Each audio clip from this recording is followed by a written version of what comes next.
Connecticut is home to thousands of farms that generate millions of dollars worth of crops every year. You can buy anything grown locally, from corn to apples to milk and eggs. But starting tomorrow, if you're shopping at locally grown farmers markets, there will be some new signs right here letting you know that what you're buying has been grown right here in Connecticut. News 8's Jason Newton live across the studio tonight with more on that. Jason? Darren, that's right. And new laws will be directed at vendors throughout Connecticut farmers markets. They will go into effect starting tomorrow, October 1st. The state says these are meant not to punish people, but to ensure that food labeled locally grown can actually be traced back to a farm here in the state.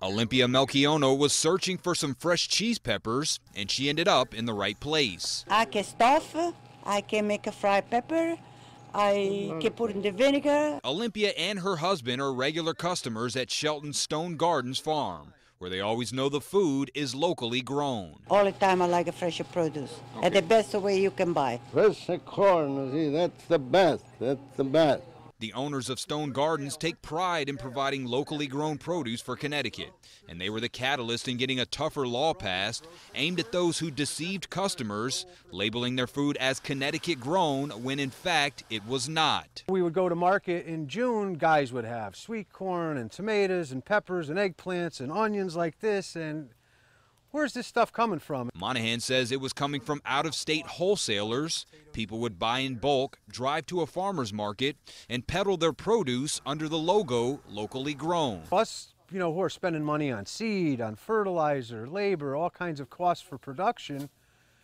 And here's these other guys who didn't have any of that cost. They were just going and buying stuff and peeling the stickers off of it and saying that they were growing it. The Monahans cried foul to their state legislator, and their cries were heard. Starting October 1st, clear signage must be placed next to any items at a Connecticut farmer's market indicating exactly where in Connecticut it was produced. And those who don't comply face a $100 fine. If you see something you don't like or something that's wrong or that you don't feel is fair, you need to just stand up, get involved.